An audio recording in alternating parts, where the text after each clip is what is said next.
एक बार की बात है, महात्मा बुद्ध के शिष्य आनंद कहीं जा रहे थे। रास्ते में उन्होंने देखा कि एक अधेड़ व्यक्ति एक चट्टान पर बैठा रो रहा है। वे उसके पास गए और बोले, क्या बात है वत्स, तुम कौन हो और क्यों रो रहे हो? आनंद की बात सुनकर उस व्यक्ति की सिसकियां थम गईं। वह अपने आंसू पोंछता हुआ बोला, मैं पास के गांव का रहने वाला एक बदनसीब व्यापारी हूँ। मैं जो भी काम करता हूँ वह बिगड़ जाता है। व्यापार के चक्कर में मैंने अपनी पत्नी के गहने गंवा दिए, मैंने अपने परिवार को खो दिया, यहाँ तक कि मेरा घर भी गिरवी पड़ा है। मुझे तो लगता है कि मैं किसी काम का नहीं हूँ, मेरी किस्मत ही खराब है। उसकी बात सुनकर आनंद ने कहा, वत्स कि तुम्हारी किस्मत खराब है, जरा मैं भी तो जानूं कि तुम्हारी किस्मत में क्या खराबी है। वह व्यक्ति बोला, पहले मैं खेती करता था, पर हर साल उसमें घाटा होता था। कभी सूखा पड़ जाता तो कभी ज़्यादा बारिश के कारण फसल बर्बाद हो जाती, जिससे परेशान होकर मैंने व्यापार करने का निश्चय किया। मैंने पत्नी के गहने बेचकर अपना व्यापार शुरू किया, लेकिन मेरा व्यापार नहीं चला। शुरू में परिवार वालों ने मेरा साथ दिया, लेकिन जैसे जैसे मुझे नुकसान होने लगा, मेरे परिवार वाले भी मुझसे दूर हो गए।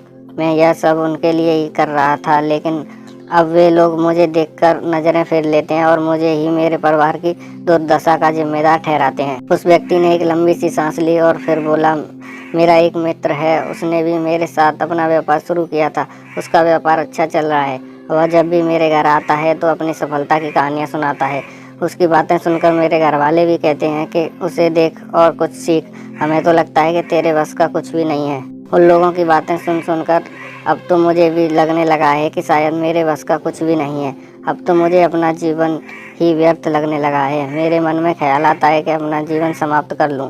मैं यहाँ आया भी इसी इरादे से था, लेकिन हिम्मत नहीं कर पाया, इसलिए यहाँ एकांत में बैठा विलाप कर रहा था। आनंद बोले, ओह तो ये बात है। वैसे क्या तुम इसके अलावा कुछ और भी कहना चाहते हो?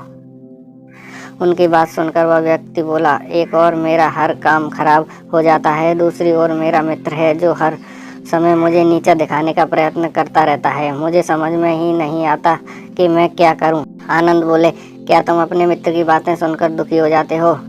हाँ, मैं उसकी बातें सुनकर स्वयं दुखी हो जाता हूँ, उस व्यक्ति ने जवाब दिया। आनंद ने पूछा, तुम्हें किस बात का दुख होता है, अपने असफल होने का या फिर मित्र के सफल होने का? उनका जवाब सुनकर वह व्यक्ति एक पल के लिए सोच में पड़ गया। फिर वह बोला, अगर सच कहूँ तो मुझे अपने असफल होने का उतना दुख नहीं होता जितना कि मित्र के सफल होने का होता है। अर्थात यदि तुम्हारा मित्र असफल हो जाए तो तुम्हें खुशी होगी? आनंद ने प्रश्न किया। वह व्यक्ति बोला, हाँ मुझे बहुत खुशी होगी। इसका मतलब है कि तुम्हारी खुशी तुम्हारे मित्र पर निर्भर है। आनंद बोले, अगर वह चाहे तो तुम्हें खुश कर सकता है और अगर वह चाहे तो तुम्हें दुखी कर सकता है। तुम स्वयं से ना तो खुश हो सकते हो और ना ही दुखी हो सकते हो, अर्थात तुम अपने मित्र के गुलाम हो गए हो, इसलिए तुम्हारा कुछ नहीं हो सकता। ऐसा ना कहें महर्ष, उस व्यक्ति ने हाथ जोड़ दिए। आपकी बातें सुनकर मुझे कुछ आशा बंध रही है। आनंद बोले, जब हम किसी से आशा बांध लेते हैं तो उस पर निर्भर हो जाते हैं। ऐसे में हमारी खुशी और दुख भी उस पर निर्भर करने लगता है।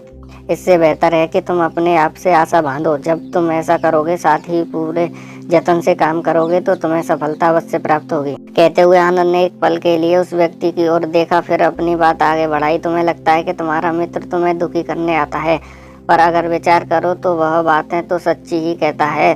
वह अपने संघर्ष और अनुभव की बातें बताता है। तुम उन बातों से बहुत कुछ सीख सकते हो। तुम्हें इसके लिए उसका धन्यवाद करना चाहिए कि तुम्हें घर बैठे अनुभव मिल रहे हैं। तुम उन अनुभवों का लाभ उठाओ, नई शुरुआत करो, कर्म करते जाओ, हार मत मानो। एक दिन तुम्हें सफलता अवश्य मिलेगी। आज तुम जिसे अपना बुरा वक्त या बुरी किस्मत कह रहे हो, एक दिन यह बदल जाएगी। इसी के साथ तुम्हारे विचार भी बदल जाएंगे और देखना, जब तुम्हारा अच्छा वक्त शुरू होगा तब तुम्हारा मित्र भी तुम्हें अपनी सफलताओं की कहानियाँ नहीं सुनाएगा, तब वह अपनी असफलताओं की बातें बताएगा, ताकि तुम उसकी बातें सुनकर भ्रमित हो जाओ, तुम्हारा आत्मविश्वास हिल जाए और तुम गलत निर्णय ले लो। लेकिन उस समय भी तुम्हें अपनी बुद्धि का प्रयोग करना होगा।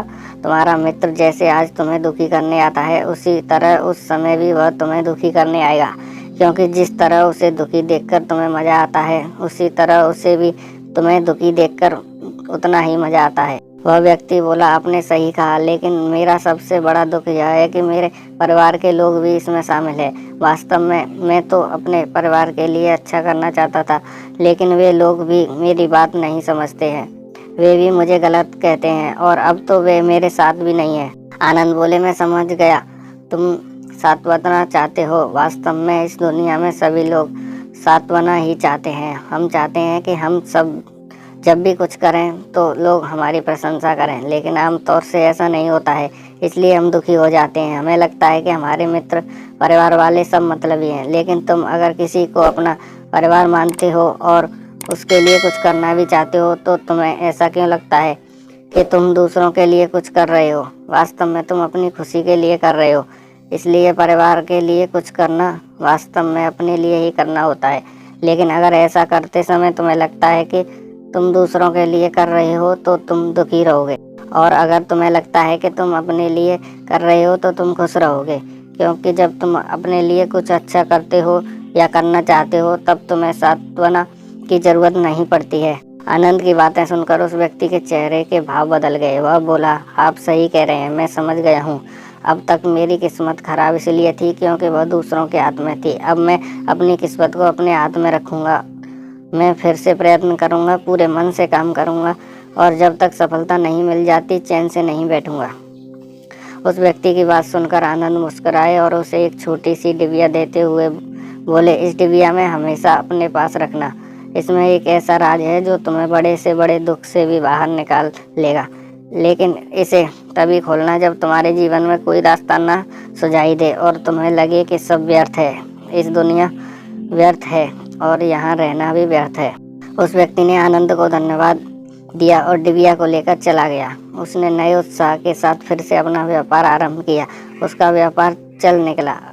अपनी मेहनत और लगन के बल पर वह एक बड़ा व्यापारी बन गया।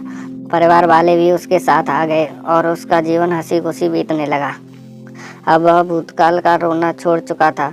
वह भविष्यकाल की भी चिंता नहीं करता था, बस अपने वर्तमान को संभालने में लगा रहता था।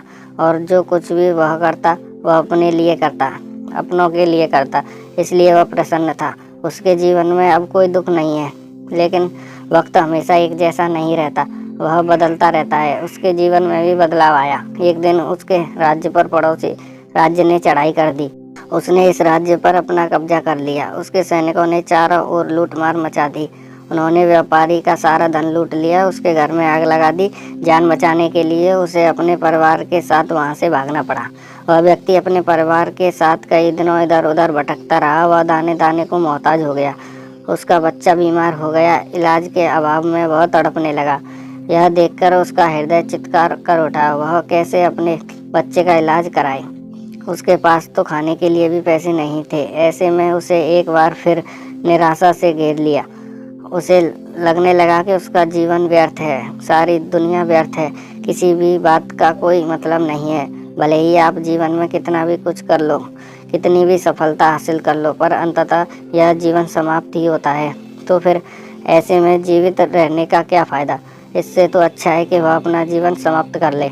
लेकिन तभी उसके दिमाग में आनंद की दी हुई डिबिया कौंध उठी। उसने उत्सुकता के साथ उसे खोला। डिबिया के भीतर एक पर्ची रखी हुई थी। पर्ची पर कुछ लिखा हुआ था। उसे पढ़कर उसकी आंखों के आगे छाया निराशा का अंधेरा छट गया और वह मुस्कुरा पड़ा। पर्ची पर लिखा हुआ था, यह समय भी बीत जाएगा। उसने डिबिया को अपनी मुट्ठी में भींच लिया और एक नई शुरुआत के लिए उठ खड़ा हुआ। दोस्तों, अगर आप भी ऐसी परिस्थिति से गुजर रहे हैं तो निराश न हो। अपने अतीत पर शोक मत करें, न ही भविष्य की चिंता करें। अपने वर्तमान को जिएं और उससे बेहतर बनाने के लिए सच्चे मन से प्रयत्न करें। यकीन माने, जल्द ही आपकी किस्मत बदलने वाली है।